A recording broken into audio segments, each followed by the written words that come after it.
And go.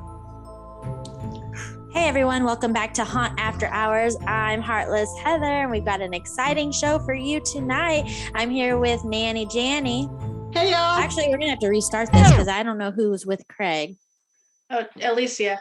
Is it Alicia? Is that how I say it, or is it Alicia? See, you guys are saying. Oh, you spell it like Alicia. Turning my camera off now. That's why we thought it was Alicia. It's totally fine. I answered to both. I thought we were doing it with camera because we're going to start uploading them to YouTube. I know. Yeah. And then Gary had a pre-meeting without us and told everyone they didn't have to have their cameras on. I told one person. So I think that we need to have the talk with Gary about staying in your lane. Crew meeting. Okay. Oh my God. Gary, stay in your lane. Joking. All right. I'm joking. So it's Alicia. I'm here with Gary and Alicia from Hillbilly Haunt. No, Craig and Alicia. I'm not from Hillbilly Haunt. I know. I have that right.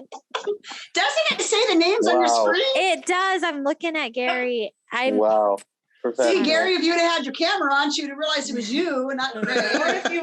or if you just want to put McDouble or Mc. I'm not. This is honestly my first Zoom, and the names keep moving around. So it said Alicia and Gary. That's because every time somebody talks, it goes up to the top. Yeah. Okay. All right. We're ready? Yes, go for it. Okay. Hey, everyone. Welcome back to Haunt After Hours. We've got a really exciting meeting. Oh, let me do that again. You know he doesn't cut these out, right? I know. He kills me. Freaking annoying. Hey everyone, welcome back to Haunt After Hours. This is Heartless Heather. I'm here with Nanny Janny. Hey y'all. Molly Poppins. Hey. Director Gary. Hey, everybody. And Big Ant. Hi, everyone. And we've got some special guests with us tonight. We're so excited. You're on our 1-year anniversary episode, and we're going to be talking about working with competitors to build your industry. So we've got some of our friends in the haunt industry. We've got Craig and Alicia, and Travis has blessed us with his presence. Hey, Craig. How you doing? Hey, Alicia. Hello. And you all are siblings, right? Sister-in-law, brother-in-law. Sister-in-law. Yes. Yeah. And then Travis is one of our haunt affiliates. He's one of the backbones behind the haunt that we're affiliated with, Ranch of Horror. We talk about him a lot, but we don't get to hear from him often. How are you doing tonight, Trav? Good. I just want to clarify that I'm the backbone behind our. If you like your backbones to sleep all day and work all night. Yeah. All right. So we are going to be talking about working with your competitors to build the haunt industry. And in this industry, there really isn't a competitor, because if a haunter or a haunt enthusiast goes to one, they're going to go to all of them. And so once you learn how to navigate that, you can really just do great for all of the local haunts in your area. But before we delve into that, Nanny Janny, let's have a talk about it. You know, my feel-good story is going to be exactly what our topic is. You know, when we're working with our haunts, we get excited when we work with other haunts. Whether we approach them or they approach us, we always have this feel-good feeling and you know, like, hey, we can make this work. People come see us, we'll cross-promote. So I'm jumping in everybody's lane here, but I just want to say, when we met Craig and Alicia, I mean, really what a godsend for us to know that they were one of our first ones that we were actually became supporters and good friends in the haunt industry with, because, you know, you have so many people that have the negative thought that, you know, you can't be friends with these other haunters because they're going to be your competition. Well, in fact, you work together. And our haunt, like I remember the first time we went and visited their haunt, and we had so much fun, and our cast and our crew, I don't remember how many we took out there, like 30 people.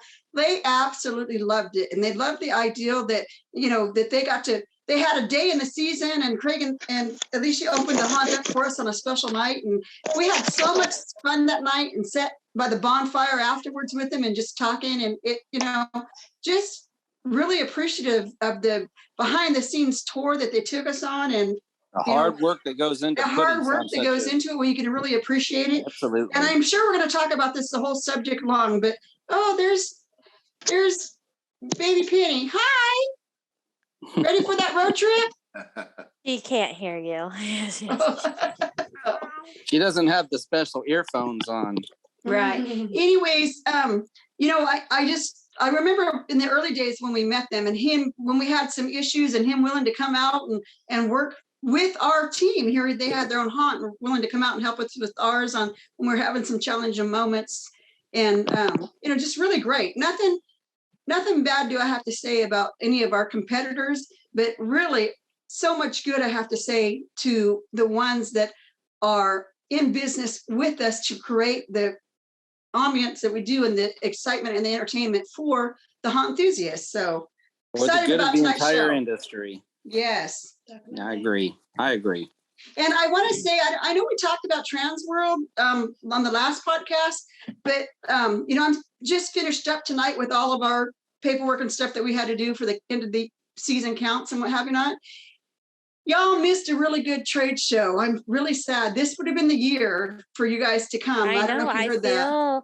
I just feel like last year, so many people from our area did make it, and it just was not the show to go to. Like, you talk it up, and this year definitely revived itself. And right. With them changing it, I don't know how that's going to work next year, but I do feel like if we would have known, we probably would have waited. Right. But I can tell you this, when we find that perfect location or a good location right there in California, we got some pretty good ideas and new ideas to come up with and share with everybody when we're ready. But I don't want to take away from tonight's guest shows. So I'm going to say it's all great. I'm excited to work with new haunts and to hear the stories that are going to happen tonight. All right. And before we move on and talk more with our guests, Big Ant, do you got a boo story of the night? I do have a boo story. So our boo this week is a 44-year-old California resident by the name of McRoberts Williams. Yes, Gary, you heard that right. Roberts.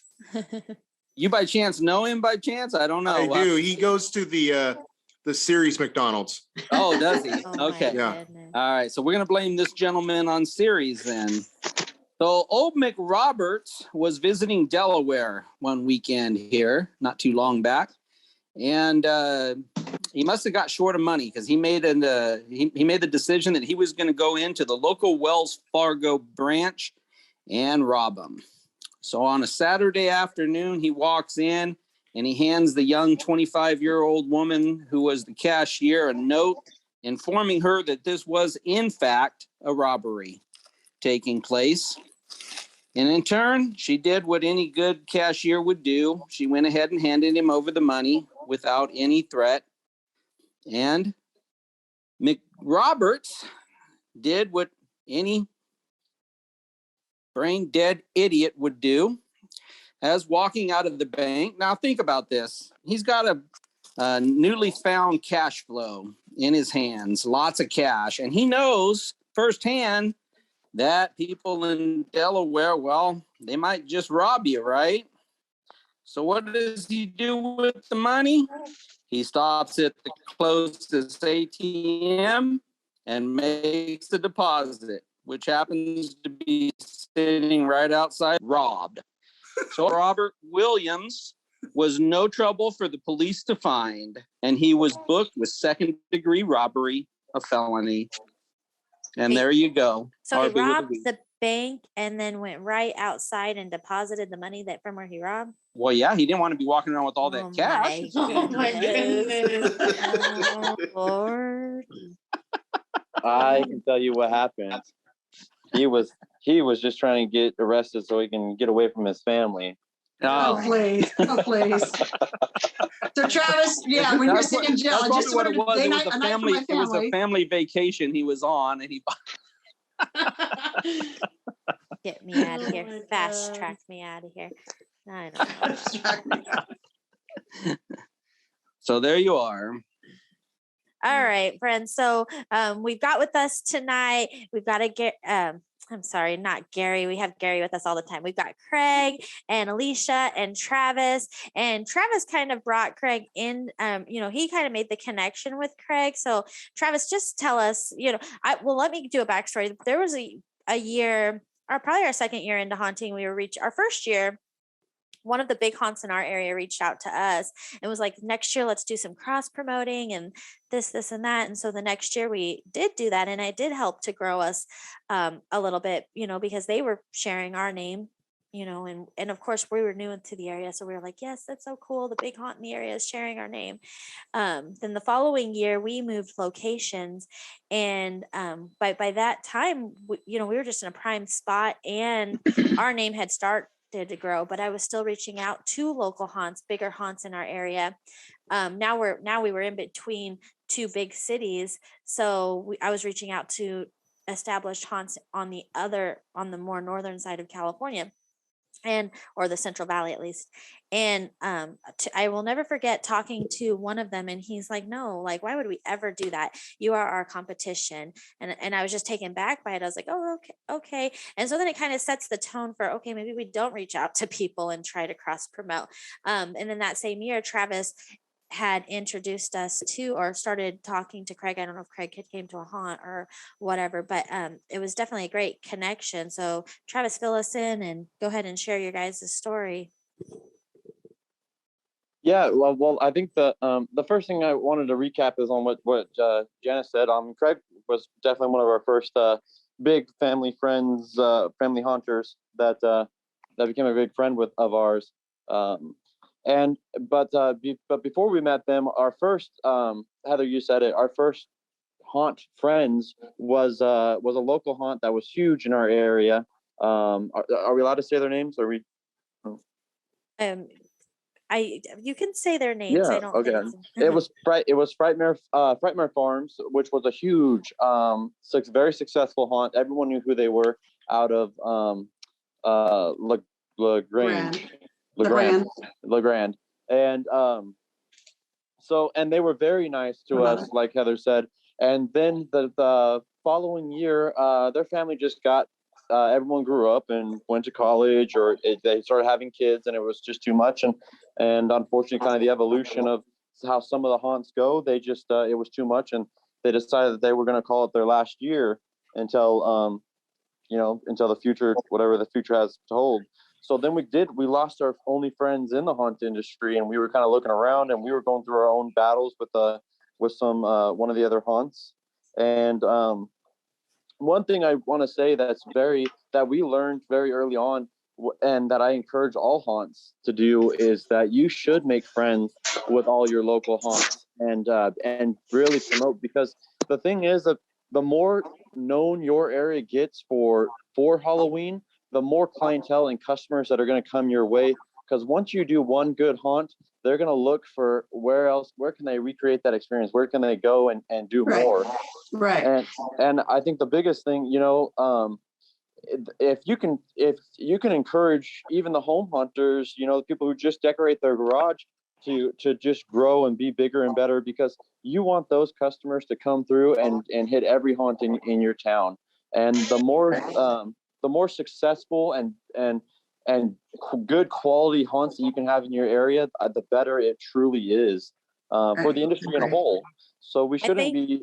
I think that's where I was taken back when we had moved to our new location, and the other haunt had kind of decided to call it quits, where they were so welcoming and friendly to us. And I'm thinking, okay, well, we're moving to this new location. We need to build these relationships. And that was just not as reciprocated in the northern end of the valley as it was down in the southern end of the valley. So I was a little bit taken back, but I am glad that we have been able to find other haunt families since then, and I love that. Yeah, and the other thing is the haunt season can be very stressful, especially when you're the one putting on the production. You don't really get to enjoy it, so it's so nice when you make friends with other haunts and you get to go out and it kind of see other people's perspectives, their creations, and talk to someone else who has just as much passion for the industry as you do, and truly just see another mastermind brain work on things. So actually, Craig's haunt was the very first haunt that I have ever been to. So when I started with the Ranch of Horror, I had never been to a professional haunt before. So I was helping build a haunt and had never been to a haunt.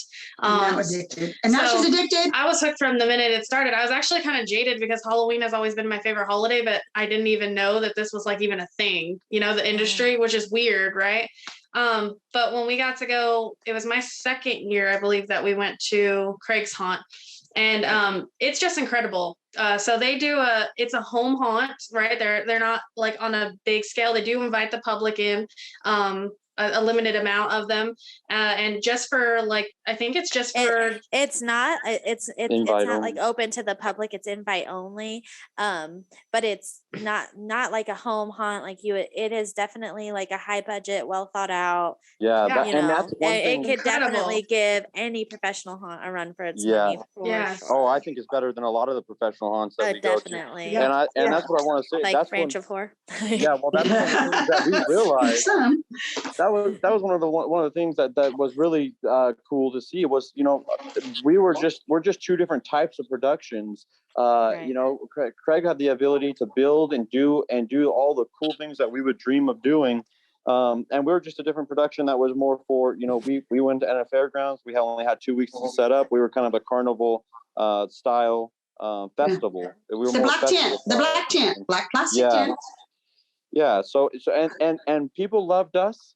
You know, people absolutely loved us our first year that we proved it had a lot to prove. And then we went and seen Craig's establishment that he had built, and you could just see the passion and the detail that was put into everything. Right. And it was very something that was just in awe of. Yeah, I have been to a few other haunts now, big haunts in big cities, and I still think that Craig's haunt Craig and Alicia's haunt is the best haunt that I've ever been to. It's incredible. And I would encourage any of the Stop it. Hey, we're I'm doing not this in the joking. chat. Any of the listeners that are listening, if you guys want an invite to Craig's Haunt, make sure that you guys reach out to us so that we can get you in there, especially if you're in the California area, so that you can see what we're talking about. These guys definitely are probably it's the most is it professional. their still church haunt. group that helps put this on, or No. It's all family. oh, okay. It's For some reason I it's thought it our was like a church. kids, our kids' friends that we've had growing up, other family friends that we just kind of suck them in, and now they're addicted. Yeah. Well, yeah, that is we're like the a thing. pusher, man. Once you start it, it's very hard to stop. So I don't know if you guys remember this exactly, but how we actually met you was that we were at Scarlet or Midsummer Scream. Midsummer Scream. Yeah, and you guys had your shirt on. Real quick, Alicia, you got feedback coming. Do you have a second mechanism on? It's Craig and her and Craig are sitting across from each other, so their phones are picking each other up. Yeah, so one of it, but it's only happening with Alicia. How's that? Is that better? No, Craig's gonna have to mute when you're talking, and then if he's gonna talk, he's gonna have to unmute. There you go. How's that? Yep, perfect. Is that better? Much better. Yeah. So you had your shirts on and it said Turlock, and we were like, what the? And so what my sister and myself, I can't remember, went up and talked to you guys, Molly, I think. And then from there we reached out, and then Craig and Travis started talking, and then we were able to go and tour your guys' facility while you were getting it together. And so I thought, gosh, what a small world, really. The universe brought us to the same location pretty much at the same exact time. Like, right. I think that's pretty crazy that we went all the way to Southern California to meet each other, because we are kind of in the same boat. Krager and I have gone all over California to go to haunts. And I think you're absolutely right about the more you have in a location, the more people you're going to draw to it, because, we look for a place where we can hit 3 or 4 haunts, in a nighttime, and then maybe, on the way back to our house or the way out to the location. So absolutely, whether it be a home haunt, if they're willing to open that up, or right. And there are a ton of home haunts out there that are like on the map haunts, Yeah. And to tell you the truth, those are the types of customers that you truly want. The ones that have an appreciation for the industry, the ones that travel and hit multiple haunts, and they can tell you what they like and don't like, and those are the best customers in my opinion, not the ones that come through and want all the free stuff and want to complain because so the ones that truly appreciate the work, like Craig and Alicia, those are I mean, if you can get more customers like that going to your place, why would you not do everything you can to do it? Right. Yeah, I think I noticed more in being here in Louisiana that there is a group of people that are like super dedicated, that they make the rounds every single year, and every year they like critique how much better the haunts have gotten or whatever. And we had this last year. So I'm new to the Louisiana haunt, but we had them come through this last year, and they sat there and they were, they just recognized the difference in like what we were doing compared to what some of the really big haunts here, like in New Orleans and Baton Rouge were doing. And like, they're just like, they literally take the time to go through every haunt and sit down and say like, this is what we liked and this is what we didn't like. And just all the comparison. And they talked to me for probably like 40 minutes, but they really enjoyed our haunt, and it was just really cool to hear people that go from haunt to haunt in the area and have all that great feedback. And what you learn is Craig, actors make it. Let me ask Craig, because Craig, it's your facility, it's your house that basically this is your backyard where this production's put on, and you obviously have to designate a lot of room, a lot of time, a lot of effort. So tell us what got you into the industry? What got you behind wanting to do something like this and dedicate so much towards it? Oh, geez. It starts back a long time ago. We had a house in town, and we always decorated. My wife and my family, we always decorated, and my sister-in-law was really into it also. So my sister-in-law started going to all these haunts, and we go, man, we could do something like this. So we started doing it for our friends. We opened it up for our friends. We do like a little side haunt. It's real small and whatnot. We barbecued and everything and had a big old party.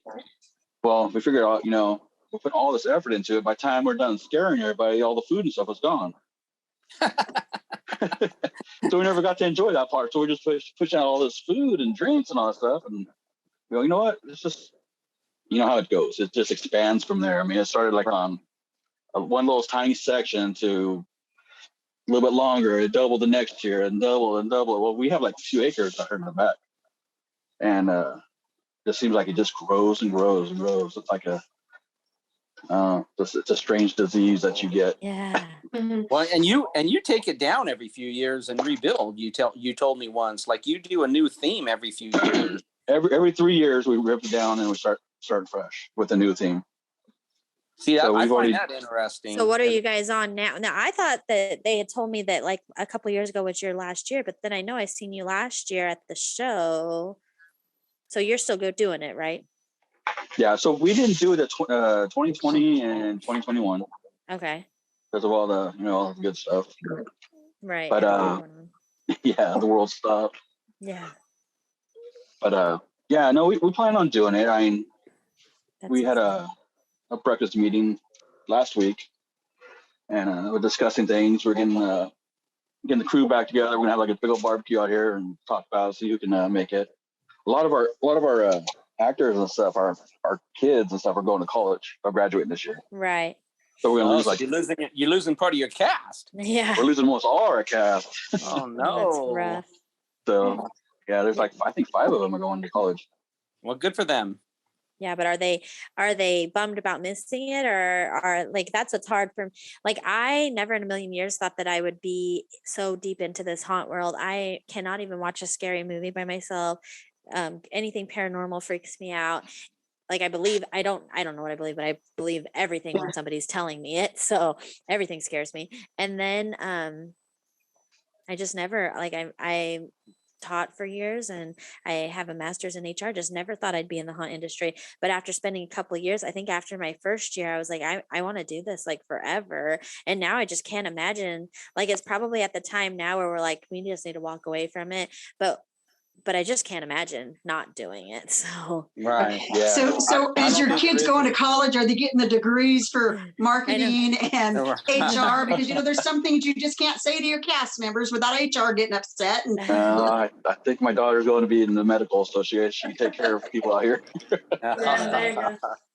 But yeah, I don't know. It's more like a, I would say, it's an art form. You know, you get to check out other people's art. You know, Right. and It's an art form and addiction, you know? And everyone's is so different. That's why Yeah. I say that we can have so many different haunts in one area, because the more, there's no such thing as competition. The more the better, because it's like you said, it's an art form. It's like walking an art show. You just admire everyone else's thing. And Craig, I want to ask you if you can kind of elaborate too, since we're talking about it's your family run, and you guys don't pay your actors because it's all family, and you guys donate, right? Is that, or can you talk about that a little bit? So what we do is we do a donation if they want to donate $5. I mean, you guys been to the haunt; it's huge. It takes you like 15 minutes to walk through it. Right. By the third year. But what we do is we get canned foods and stuff like that to give to our local food shelters, and we've done, I think, a coat drive once for children. Cool. But that was actually going to be one of our upcoming episodes, is working with nonprofits to build your brands. And I was actually going to touch on that too, because I did that. I do remember them saying, bring a can. We had to bring canned food or something for your home. Yeah, we did. Yeah. Good cause. Yeah, we donate to the local church here with food. And then we've had other kids that were trying to raise money for different activities, especially, sports related, because our family has quite a bit of background in that. But, they'll come out and have little booths for hot chocolate or other things to kind of serve the crowd as a way of kind of, again, just giving opportunities for them to earn some money and give back. And so we try to do whatever we can that fits safely within our home environment. Yeah. Good deal. So I love the fact that you appreciate the hard work that goes behind the scenes. And like Travis said, the haunts are so different. We could do the same scene and it come out two different ways. In fact, we have actually. And but so Craig actually called me the other day, or texted me, and said that he had an idea for a facade for one of our haunts. I mean, this is the type of bantering back and forth that I really love. The communication of how can we better each other? What can we do for the industry and as a whole? And for him to be thinking about our haunt and the facades on our haunt, well, first of all, I'll be the first to admit some of our facades need some work. But to have somebody who has put his heart and soul into putting a facade up, come up with an idea and pitch it forward to us to, and he had it all drawn out. He had, the materials that we needed, everything, with the exception of maybe the cost. And I think even that you kind of threw a few numbers out there for us, but it's just things like that I really appreciate working with other haunts. I recently joined a group in Southern California on Facebook. And when they asked me if we, one of their questions to join was if you had a haunt. And I was honest. I said, I do. I don't have one in Southern California, but I love pitching ideas and being able to work with professionals. So they accepted me. And, part of it was, having to go through a little dialogue, a little chat with them, which I found quite interesting. But yeah, I want to piggyback on that real quick. That's what I wanted to say. We were talking about the camaraderie and the local areas, and that's not a new thing. Southern California haunts have been, and we've been a part of that group. I think Craig's a part of that group as well, for a long time. And I think that's actually what took us to that show, that to meet each other was we just, it's just something that is obvious. How many haunts there work together? They have a map. They have a list of all the haunts that you can go to and travel to. And obviously, that has been really successful for their industry, so much so that they have their own trade show and outside people are going to it. So I just sort of think that speaks volumes on how important it is to work together in the area. Absolutely. What do you guys think moving forward? Are you going to be, I mean, I just think your guys' haunts so like phenomenal. Do you have They're so talented at what they do. Yeah, you think you're gonna do professional haunting? Like not, I mean, it is professional grade, but for sure. But what's keeping you guys as just a backyard home haunt? Well, I think what it is I don't want to lose the love for it, make it become a job. Yeah. Right. You know what I'm saying? You know, when it starts, when you have to do this to, you know, you have that added pressure. You know, you already have so much pressure on you, you know, to get the Right. things done by a certain date and all that stuff. But it's completely different, like what you guys have to go through. It's like, I don't know. Because we Still on the know that rough we have side. to make a certain amount back to pay for itself. Exactly. Whereas, Yeah. Exactly. yeah, It's Yeah, we already know we're going to lose the money. yeah, because you're going in with the hobby mindset. Hey, that's how Yeah. that's where we're at right now too. I mean, we know. So, well, it makes it easier, you know, because you enjoy it a little bit more. You know, it's not like I got so many days I have to get this painted, and you're unable to get what you really want out of your Right. mind out there. So it works, like our group works really well together because, you know, I come up with the ideas. So what you're telling me is that at the end of the season, you don't think, man, I'm never doing this again. That forget these people. Yeah, most definitely. I say it all the time. My sister-in-law makes me. We go off to you know, we do these trade shows or whatnot, and it gets me right back into it. My mind's always going. It's always going with haunt stuff. So like Tony was telling you guys, you know, things pop in my mind. I mean, it doesn't at any time, and I have like just write it down. Yeah. I don't know what it is, but it just happens that way, and it's always been like that, not just with haunt, but. I feel like I'm the exact same way. I'm always going, but the last few years, it's been definitely haunt related. And now that I'm trying to get a third location here, well, we have 3, but I want to start one here in Tennessee. And so I'm the same way. I'm like always going. I've already made friends. I've already started building my haunt relationships here in Tennessee because I just feel like it's important. And I feel like if you're listening to the show and you think that it's not important, you're missing just a huge opportunity. You're missing cross promotion opportunity. You're missing just the unity opportunity in the industry. Like build your families outside of your haunt families with fellow haunters for sure. Right.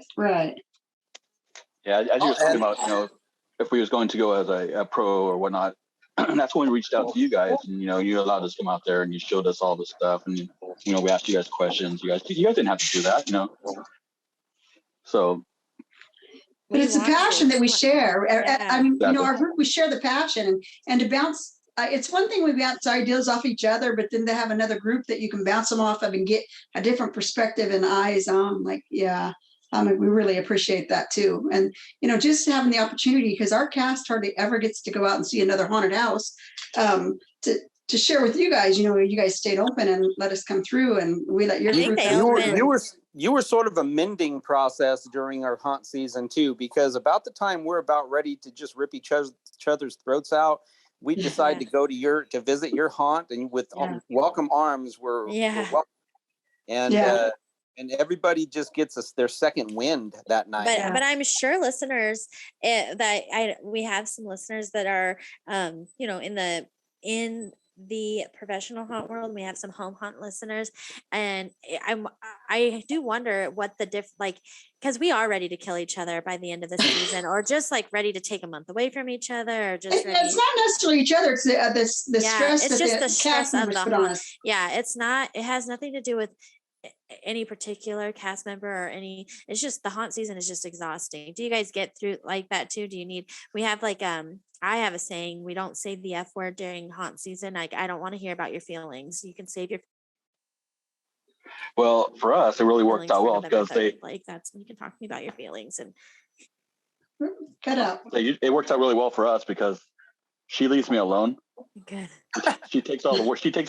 Alicia takes all the workers, and I'll give them the design. I'll give them all this good stuff, and she leaves me alone. Now I can work on other stuff. That's the way it works out for me. Oh, so you mean y'all get a lane and everyone just stays in it? No. Mute yourself. I'm in trouble now. Okay, tell us how it really is, Alicia. No, he's kind of right. Like, in the sense that, like, you would think that, you know, with his background, that he is the person, like he does wield the hammer and the drill. Don't get me wrong about that. Like he absolutely helps, but he really does just kind of go, this is kind of what I want. And these are kind of how I do it. And then however you want to make this connect to this, go for it. And so like, and then he comes in and tells me, well, this wall is crooked or that wall is this, and I have to go back and fix things. So it's not completely out of it that he is, but he gives me the leeway to kind of play with the design that's in his head, and then gives feedback. And then, you know, I feel like it works a little bit, but it takes some of the pressure of him having to build all day away from him. So he can hopefully just kind of delegate. And then I try to take the people part of it and the organizing of people. My sister really helpful with that, off of his plate, so that his brain can do the creative stuff, because that's definitely not my wheelhouse. My wheelhouse is, okay, you can paint. So let's see, you paint this and you do this. And okay, let's see, we need these walls put up. You help me carry things over here. That's probably my strength, because I absolutely have no timing for scaring, and I'm not very creative, but the organizer I can do. Right there alone is one of the big difference between a home haunt and a professional haunt. When we go out, you know, Travis can attest to this. Many times we have delegated authority to some of our haunt members in putting up a room. And when we go through there and we realize that the walls are not straight, we just changed the diagram to make them so that the walls weren't straight to begin with. And that's Well, there's a difference between being straight and you're ready to fall on people. Yeah. Yes. Yeah. That's so that is the important, and I'm glad you said that too, Alicia, because that is one of the key things that is hard to do. But if you really want to grow, you have to. Everyone has a vision for how something's supposed to look, especially when they have an idea. But you have to be able to relay that idea to someone, and then allow them to have their own creativity and do it themselves. Otherwise, you will stress yourself out to the max. And so if you're growing to be which it sounds like that's what you guys do, is that he allows your creative side to truly take over and do what you want to do, and then comes back and just fortifies it and makes it proper. And that's a kind of a key for a lot of haunts, is allow your actors to truly make the scene their own, because they will do a lot better in their spots when they kind of create the scene that they're envisioning with guidance. I one of their scenes that I remember, I'm sure it stands out for everybody, was the little boy covered in feces and coming out of the bathroom or whatever. Like, That was real. I believe that was it. a young kid working on the septic tank. Yeah, that wasn't part of it. He finished, and I said, "Go ahead, let's go out there in the back. I got you on." Yeah.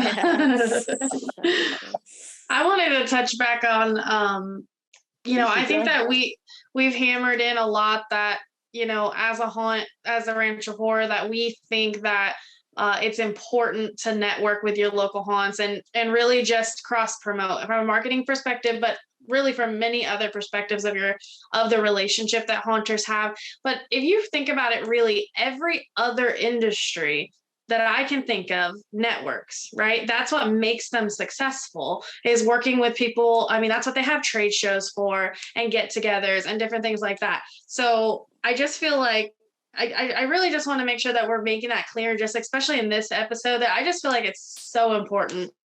And it makes me really sad, just because our California haunt is our baby haunt. It's our haunt that, you know, like for me, that's where I started. Like, it's, you know, it makes me sad that the California haunt industry, particularly where we are at, is not more willing to work with each other, because there are some great haunts right there in that area. So I just wanted to, you know, double back to that a little bit. I really do think it's important. So if you're listening and if you're you know, one of the 7 listeners and you are from Central Valley, I'm just kidding, one of the Central Valley, California, and you're interested in networking, like, we are open and we are receptive and we want to cross promote. And even if you're further, because we have learned that there are people who like travel, like seriously travel state to state. So let's get on some hopper tickets together. Yeah. And then, you know, we hear a lot of the time too that, you know, I have heard multiple times in California, wow, you guys, we just hear about you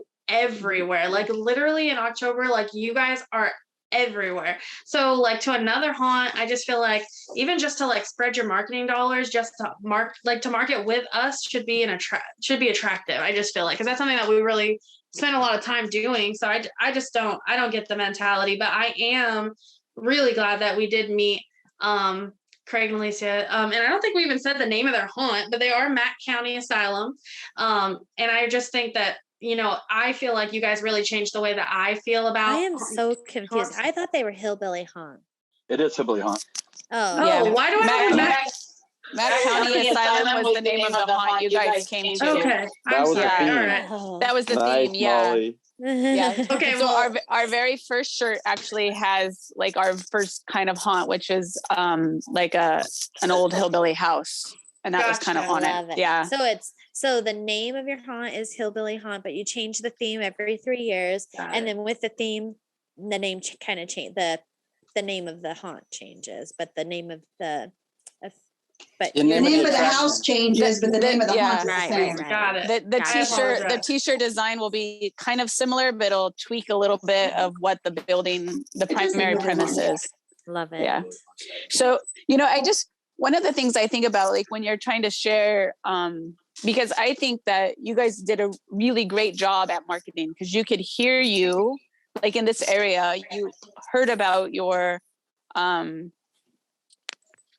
haunt and kind of what you were bringing to the area, like in a lot of different medias, like radio and print. And so like, as somebody, like, in my opinion,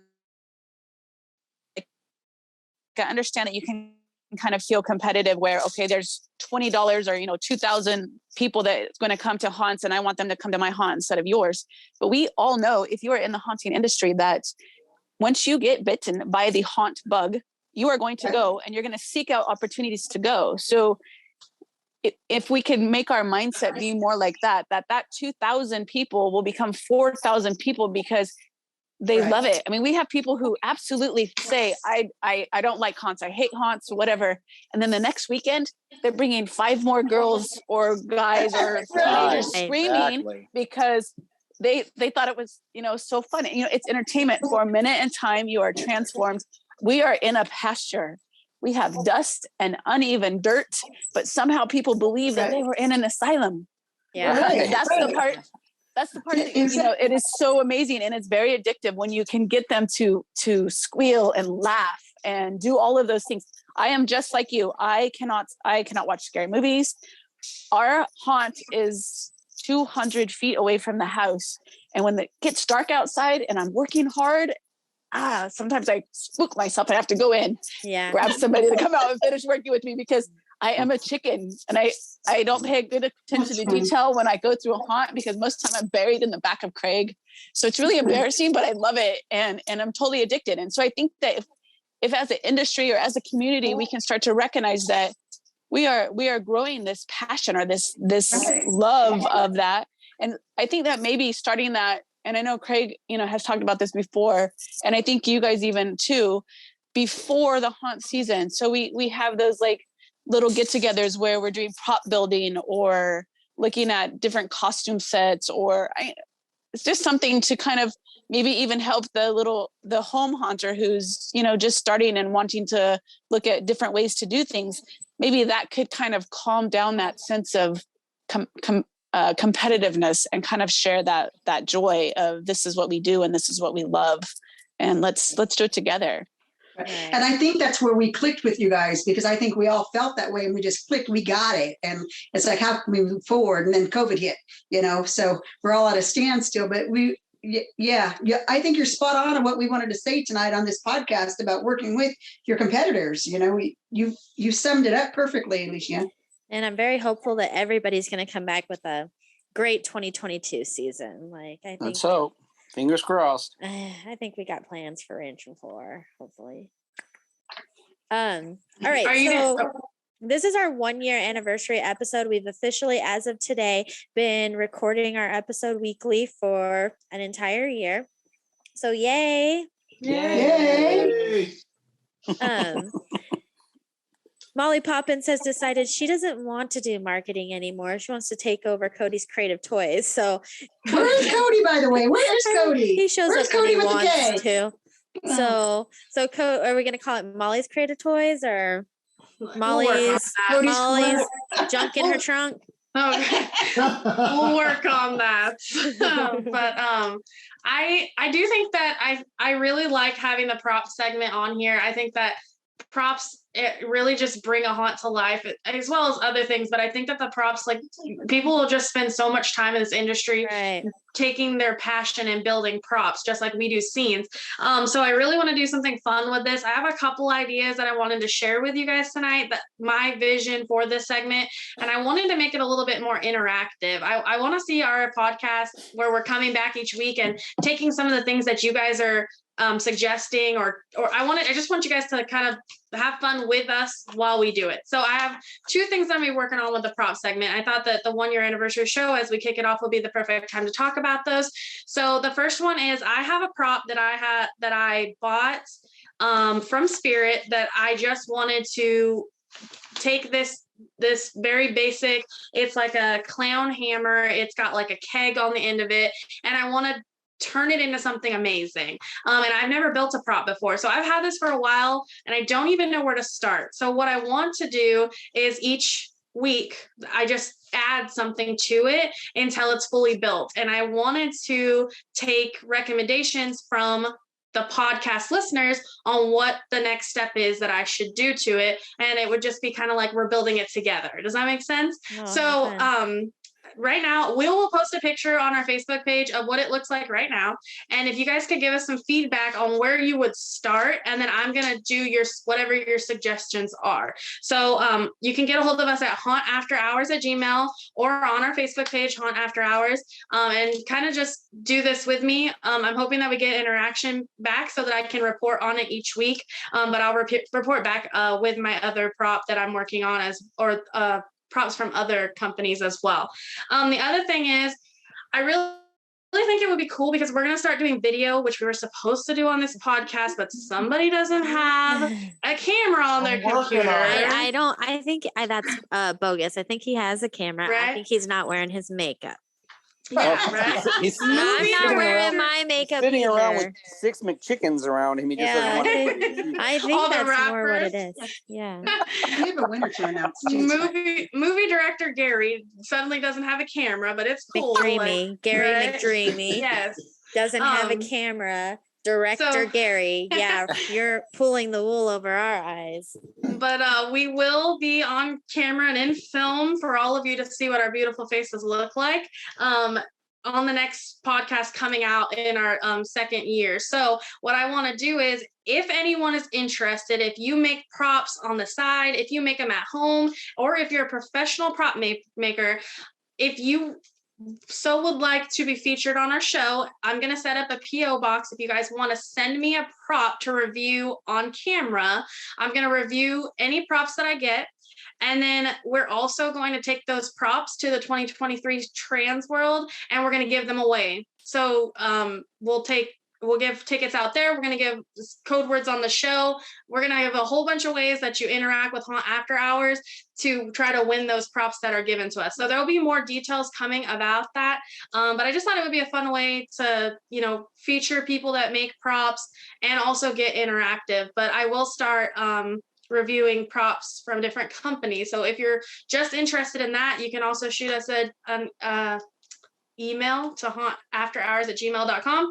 And yeah, I'm really excited about doing props. So reach out to me however you can. Molly Poppins. Now, if you're looking to date McDreamy, he's still accepting applications. They haven't been flying in like we thought they would be. I cannot see why. I know. I just don't get it. Oh my goodness. It could be a couple podcasts ago. It got a little weird, Gary. I'm not going to lie. I think it was like in the same podcast that we announced that you were taking applications, that you did like your weirdest podcast yet. So, Yeah, where are they at? Alien genitalia. I'm so confused. Like, I feel like you were like this movie director and like all this like fancy schmancy, and then we announced that you were like out for The haunt world's most eligible bachelor, and you just made sure to stomp that out. Wait, So, Alicia, are you married? yeah, Alicia, are you married? Yes, I'm married. I was gonna say it's like an in-law thing, so somebody's married. Well, if you guys have any fellow haunt or anybody that's not married, Gary's taking applications, and they're it's pretty easy to get on his list. Wow. Wow, Yeah. not really easy. You know, They have hey, scary movies. Being female was like number 7. Yeah, it wasn't even. It was number 4. Oh, sorry. We missed an Below opportunity. must love McDonald's and must be okay with the haunt set being set up in the house. Right. That's important. Inside the house. I just want to say I was wondering this whole episode Gary wasn't talking. I was gonna ask him earlier what was his contribution to the show, but I guess you just took the show. So Yes, I am the punching bag. Yeah. Don't worry, he's coming up. He's Yeah, he ramping comes up up. to it. I was excited when you finished yours. Oh, you just read I it to forgot me. what I was gonna say now. Oh, Yeah. well, you were gonna. Okay, so do you have a prop to review this week, or you're just sharing that you're kicking Cody with Your the building K props. to the curb? And To the curb with I the wanted K. to. Cody with the K is gonna have to come up with marketing tips. I thought that we were gonna come on all on video, and this was gonna be video recorded. So I was gonna show my prop that I want to build, but nobody's gonna see me. So we'll post a picture up about of it. But I don't have a prop to review from anybody yet. I just wanted to get all that information out because I know it's a lot. So I Yeah. wanted to get that out there. That's Well, exciting. I'm really excited And for it. Lucia, they build their props too. Yeah, I so- know. I'm hoping that you Oh, guys will put in some feedback for me so I can start I think building there's this some thing. things that we've taken from them, like ideas that I feel like they should be showing off at trade shows and selling Right. themselves, Absolutely. like I their agree with that. vibrating bench and their drop. Yeah. I mean, people do drop windows. I get that, but I just think Not like that- ours. Yeah, That's I true. agree. Yeah, so why are we not putting a booth together for Trans World? Yeah. Yeah, Come on, I just feel Grace. like you No, guys I'm all just about have it. a Let's niche. do it. Yeah. Yeah. Was that Gary that said that or Craig Yeah, that said that? Gary. That That was was me. Gary. You Yeah. would know if you had video. Yeah. We did miss a whole opportunity at Trans World, to get one of those big head pop out things made of Gary and take applications there Oh my because God. those would have been the wheelhouse of people Yep. Yep. that Why am I really probably friends would have with you all? applied. Yeah.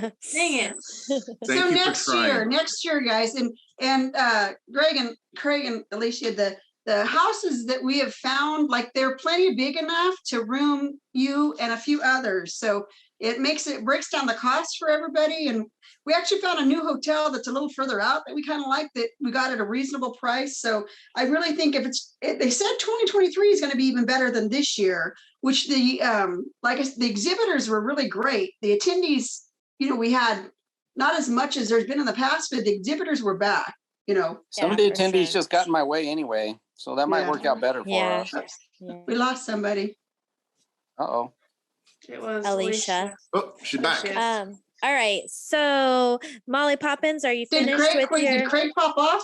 I am. Oh, there he No. is. No, he's back. Okay. I am. I just really hope that everyone just engages with me so we can have some fun with this. I think it's going to be a lot of fun. So I think it's gonna be exciting. definitely. I think to get it started, you might want to do some posts on like Haunters Hangout or Yeah, other things like that to just. I get it- definitely am going to. I wanted to debut it here on the podcast, but I definitely am going to.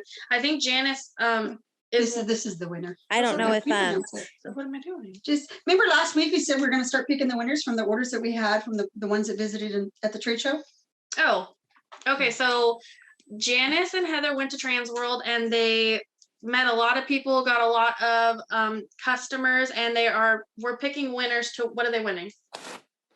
One free pair. Okay, so we're gonna start picking winners out of the customers from Trans World on Janice's segment, but I think she forgot to do it. So this week I was excited because Hillbilly Haunt was on, and I I was know, excited right? to get to them, and I just forgot this is what I do. That's right. So this week we are giving one free pair of Primal Costume contact lenses to Sinister Tombs Haunted House, Marvin. If you're listening to this, which hopefully you are, because you know that we're as great as we think we are, get a hold of us at hauntaftterhours@gmail.com or on our Facebook page at Haunt After Hours to claim your one free pair of Primal contact lenses. And thank you for being a customer from us. So it was kind of cool to be there. Like I don't know if Alicia and Craig and Travis even know this, but so I have to retell this story. But a few months ago, I took my family to Dollywood, and I'm wearing my Ranch of Horror sweater. And this older guy who's working he's like, I seen you come through earlier with your son, and I just have to ask you about your sweater. And I'm thinking he's going to talk to me about Ranch of Horror. And he goes, "Are you affiliated with the podcast Haunt After Hours?" And I was like, "Yes." And he's like, "Are you Molly Poppins?" Corinne's with me. She's like, "No, this is Heather, Heartless Heather." And anyways, the girl we were with. I never heard this version of the story. They asked for me first. Yeah, the girl that we were with, Nicolette, or she's my husband's aunt, she just thought we were celebrity status the rest of the day. And that was the first time that anybody has ever, outside of us, mentioned that. And it was just so cool. But it was so funny to me because he was much older than what I would think somebody who would listen to this was. But he's like, "I just love your episodes." And he knew, no, he was older. Heather, you're old. You realize that? No, he listens to us. So I've said, email us so I could. Next time I go to Dollywood, I'm going to track him down because he works at the attraction, by the fire attraction. Anyways, he's probably like, he's got a whole head of gray hair, and it's been gray for a long time. It's not like a silver fox. It's like So if you're who Heartless Heather is looking for, send an email. Yeah. hauntaftterhours@gmail.com. I'm gonna find him. If you have a whole head of gray hair, Yeah. if you have a whole head of gray hair, why are you listening to this show? According to Heather. No, they were in the middle of transforming Dollywood into the Halloween, it was in the middle of the Halloween season, and he was just saying it's just so great. And he knew, he's like, I haven't heard a new episode in a couple of weeks. Is everything okay? And yeah, I'm just lagging on editing. And that's when Gary was just coming in, and now Gary just does it all for us because he's much better at staying on top of life than I am. Again, if you work at Dollywood and you have gray hair, send us an email and we'll send you a Haunt After Hours t-shirt. That's like 80% of the.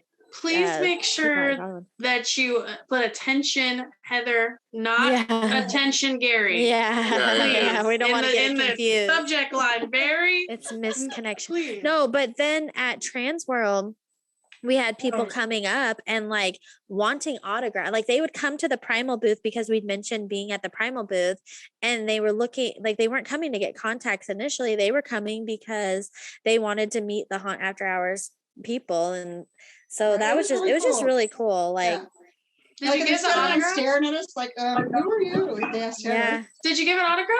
She said, "No autographs, please. No autographs." Oh yeah, I felt nervous. And me and Gary, we never got mentioned one bit. The pretty girls all got mentioned. And well, you know what? No, that's not true. Sober Dave. Oh, somebody came up specifically looking for Sober Dave. So I'm with you, Tony. I didn't get lumped in with the pretty girls either. They thought I was Molly Poppins, but I think probably because I just looked so young with my color and my hair. Yeah. Has Sober Dave ever even been on the show yet? Once. One time, and he has a fan base. But we've talked about him because we've talked about him losing his leg, and we've talked about him a few times. So that's what the guy who came up to our booth was like, I just have some advice for him. And he actually ended up was just thrilled that his wife was there. So that made his day. And Bobby didn't even know she had a fan club out there. So basically what you're saying is that we can find people that are interested in the married people in our group, but not in Gary. Yeah, for sure.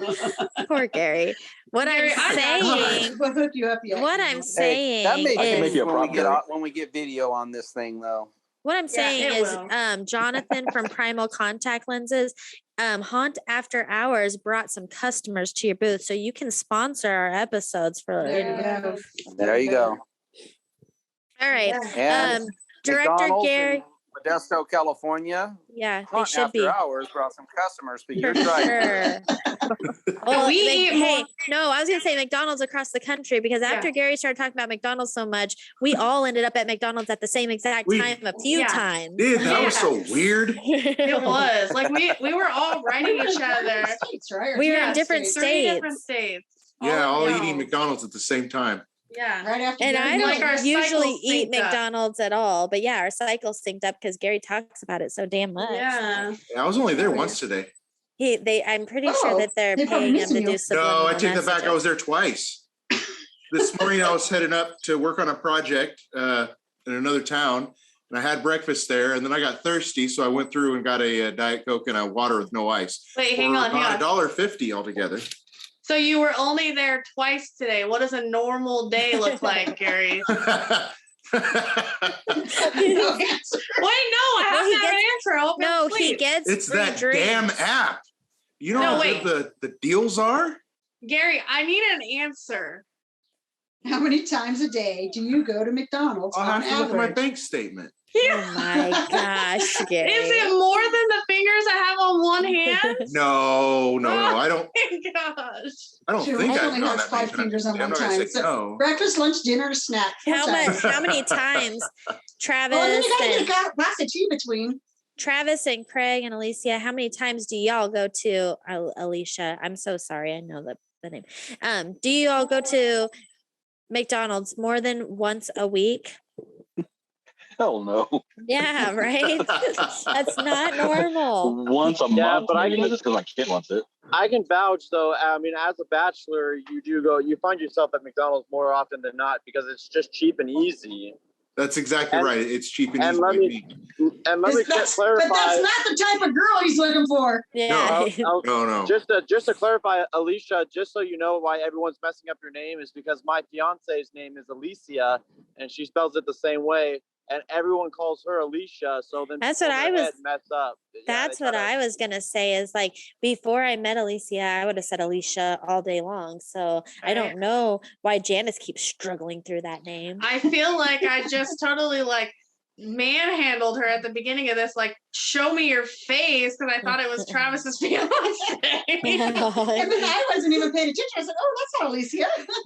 Well, I thought it was too, and I almost got she's to. not on here no I was more. almost supposed to say, You "Hey, said that. how you doing?" And I thought, well, maybe it's not her, and so I kept Yeah. quiet. Yeah. So, Director Gary, share with us your horror history of the week. Okay, so we're going back all the way to 1897. Oh, They had movies there then? was movies No, back then? but that's when Bram Stoker published his book Dracula. Now you see, this Okay. is when I have to go And through what Gary's It talking made about. this book really awesome, in my opinion. And don't get me wrong, there was other books that kind of did something like this, but this guy just like hit it out of the Bram park. Stoker? He was making things, or he was writing things in this book that had to do with special effects, and nothing like that was even created yet. It's mind blowing. If you get a chance, read this book. I've read it a few times. It's a page count of 418, and Google says that the average reader will spend 3 hours and 56 minutes reading this book. I'm not that fast. There's no way in hell I'll be that fast. This But thing will don't take you me get like the a day or book read? two. Don't you have that book read to you through your little app? Okay, all right. So I'm not actually reading the book. I'm listening to it on Audible. So they're not that fast at reading. Yeah. That's right. So if I was to read it, maybe I would be.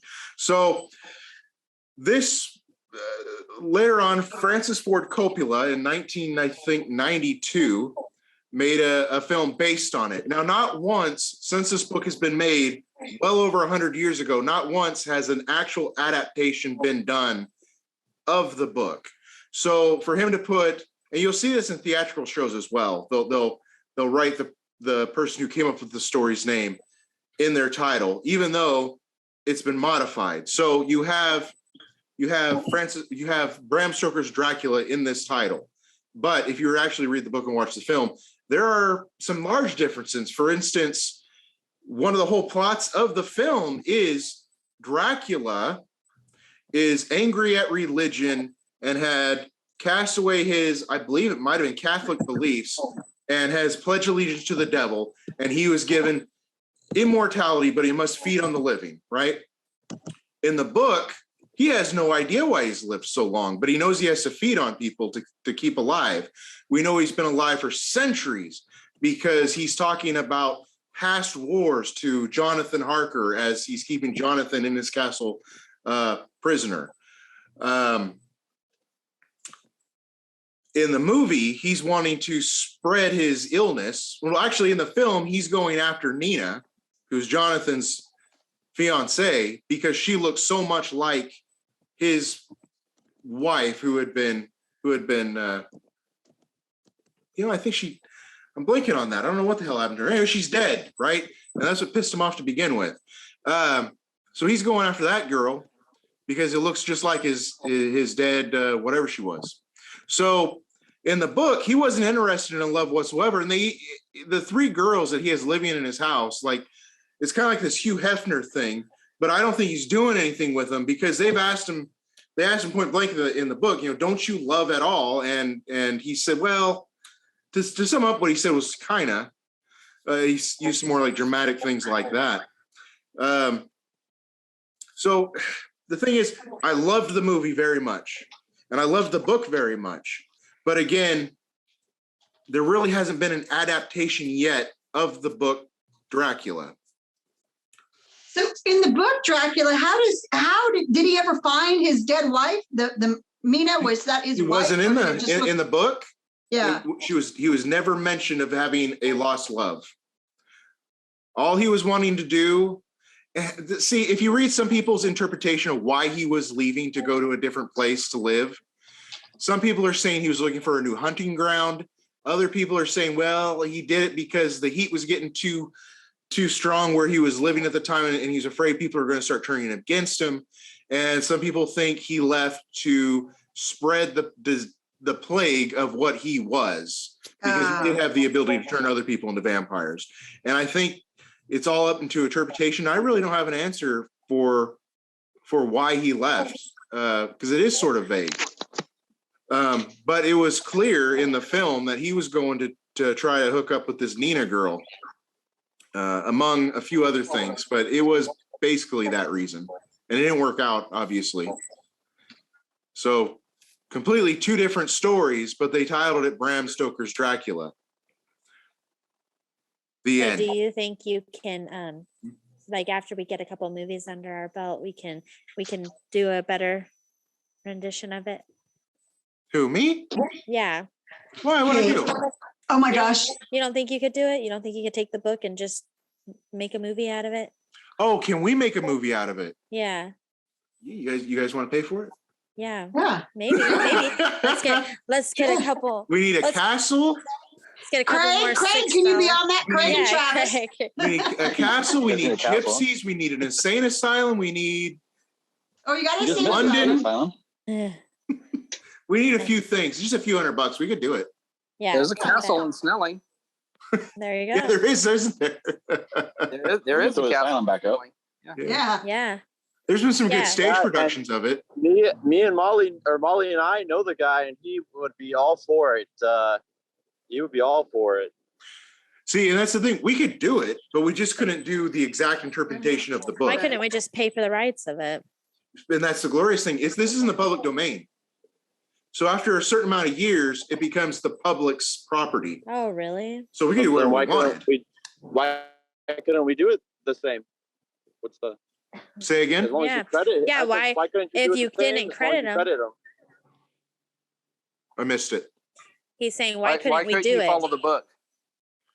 Budget reasons. I mean, we absolutely could follow the book, but I think the interpretation of the film Bram Stoker's Dracula, I think they did it because they didn't feel there was enough in the film. I think they did it because they're wanting to capture a wide range of audience by making it a love story / horror. Gotcha. As opposed to just straight up So horror. you thought the book was just straight horror. Yeah. So do you think that the movie is better in this case? No. Oh, so No, then I think I don't think the we movie's need to better in make the this case. movie. I think we've got Hillbilly Haunters that are good at setting your scenes, and Travis has a castle. They've got an asylum. I think we can make your movie, Gary. Yeah. As soon as we finish, Yeah, we got to finish this one Craig, first. Did you guys know that we were doing a movie, the Rancho Horror the movie? Yeah. Oh, you did? We're about halfway through. Huh. And we thought we'd be done in October. Yeah, we were hoping to be done in October. actors. Now we're lucky if we get done before this October. No, June, because we want to have No, it in the I'm film told him, festivals. just tell me what he needs, and if he comes in Yeah, April, and now- I will have it done. And now we're just like budget and past due. Nah, we're good. We're good. We're good. All right, friends. I am going to share with you my paranormal story of the night. And this one is I picked this one specifically because it reminded me of some things that go on in our rental property, the one that Molly just moved out of. So I'll talk about that in a little bit. But this is from Reader's Digest, and the it's was submitted originally to Reddit from user named Digsdaws, Digsdaws. A few years ago, I moved into a one-bedroom apartment in Melbourne, Australia. They went to he went on to recall, it was my first time living on my own. The apartment block had been built in the 1930s. I had been there for a few months when I came home from work one day and went into the bathroom. I saw something strange, a wooden board which had covered a hole in the ceiling that led to small attic space, lay fractured in two pieces on the ground. I examined the pieces. The board was an inch thick. It would have taken Bruce Lee to break it. I thought the landlord had sent someone to work on the attic. I was frozen stiff with fear. Someone is up there for sure, I thought. I've had those moments where you walk in and things are just out of place and you just know like somebody's here. You get scared and there's never anybody there, but I feel that. I emailed pictures to the landlord asking if anyone had been there with an undertone of annoyance since she hadn't warned me. Her reply read, "Please call me as soon as you're able to." I called and she explained that her last two tenants had said the same thing had happened and she promised to replace the board, and she did. A month later, I woke up one night around 4 a.m. My body was covered in goosebumps. It felt like something was rubbing his or her hands on me. Everything was silent, but then I heard a dragging sound coming from above my bed. It was as if someone was pulling a sack of potatoes. I froze, convinced someone was up there. There's no way an animal could make that sound. After 5 minutes, I worked up the courage to turn on the light, arm myself with a cricket bat, and walk to the bathroom. That's when I saw that the new board covering the holes was broken in two. I felt sick. The dragging sound had stopped, but I heard something else, whispering. The sound was clear and coming from the attic. It sounded like children's voices, and I could hear one sentence repeated over and over. "It's your turn. It's your turn." I switched on every light in the apartment to make things feel normal. It was 5 a.m. and dark outside. I watched TV to try to unwind. Then a fuse blew. My pet bird Dexter, whom I kept in the kitchen, usually never made a sound at night, but he started squawking like he was being strangled. I've never heard him make these sorts of noises. He was screaming. I grabbed my car keys, ran out, sat in my car, and waited there until the sun came up. And I have been there before when I've been scared. When I Wait, saw wait, people, he left the bird? yeah. When I saw people walking their dogs, this comforted me enough to go back in. Now the sun is up. The front door was open, but I figured I might have forgotten to close it when I ran out. I went to the kitchen to check on Dexter, but he wasn't in his cage. I felt sick again. All my windows were closed, so I looked everywhere inside. When I walked into the bathroom, I heard splashing. Dexter was half drowned in the toilet. I took him out, washed him, dried him. I was so confused. At 8 a.m., I called the landlord and gave her a watered down version of that night. And her response was, "Oh, wow, you heard the whispering too?" I stayed in that apartment for another 18 months. I heard whispering on a few more occasions, and twice the board covering the hole in the ceiling moved. Although I live elsewhere now, the landlord recently called. She said the new tenants had begged to speak with me about some of the stuff that's been going on there. Forget about it. It's their problem now. I don't know if I feel like I would want to help people, but this person's like, nope, I'm not even getting back into that. You were not even going to attract them over here. If I talk, they might travel through the wires or whatever. Well, before Molly lived into that house, we had a long-term tenant that lived in that house, and her name was Kendra.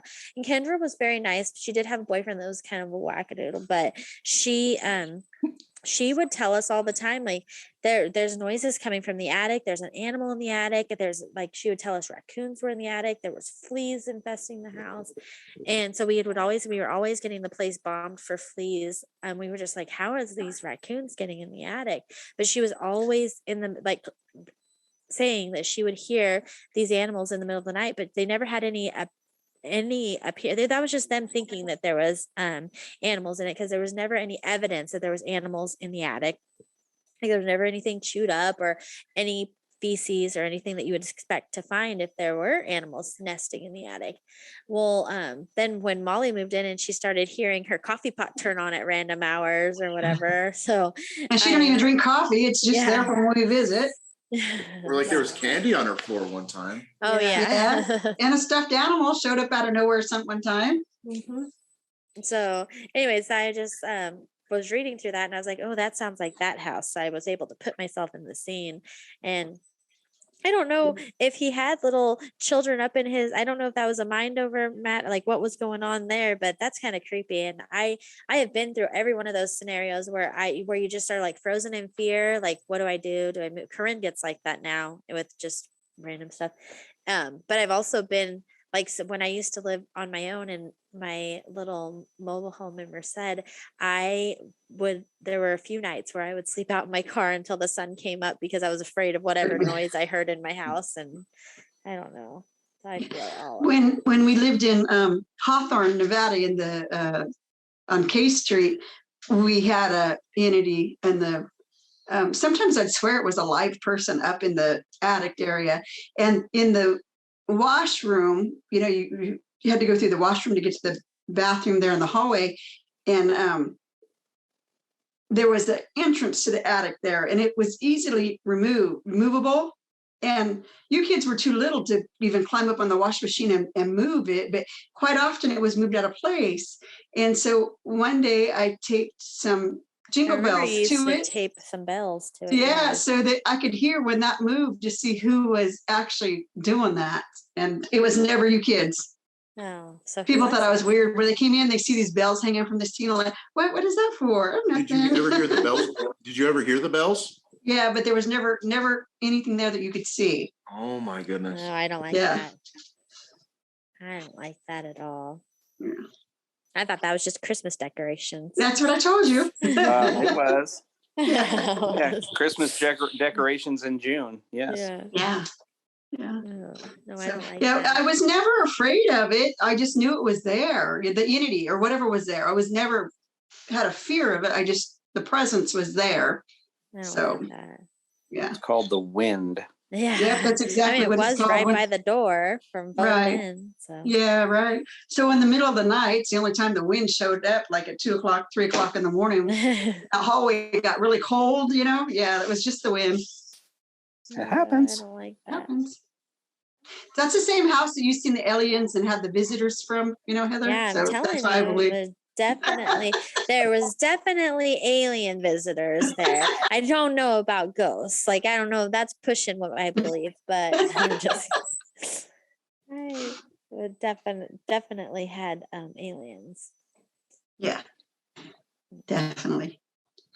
Craig, I hope you enjoyed being a part of this, and Alicia. Just Alicia. It's not that hard. Well, because I had the other one always telling me it's Alicia. You're like combining the two when you say. I know. Stop I'm sorry. I'm sorry. She got disconnected. She had to head home, but she. No, we really appreciate the opportunity. Anytime we can do anything together. We're super glad. We've been wanting to get you guys on the show for a while, so I'm so glad that you guys were able to join us. Right. And I mean, Travis, we were hoping that you would become a regular, but we're glad you were able to join us. Yeah, well, that's what I'm saying, Craig. If you're really interested and you'd want to be a regular, we'd love to have you. It's not always as fun as it is tonight, but yeah. All right, friends, if you're still listening to our show, obviously we provided something that you've liked. So we're going to ask that you share this episode with your haunt families. That's our target audience.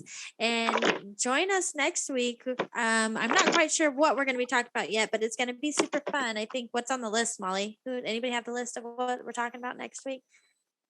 No. Working with nonprofits. Nonprofits, that's right. We're going to join us next week. We're going to be talking about working with nonprofits. And if you are a nonprofit and you would like to get on the show, send us a message at hauntafterhours@gmail.com. Share us with all your haunt families, like our Facebook page. And until next time, let's stay connected. And remember, do it. All right, friends, did we like that episode? That was Yeah. a good one.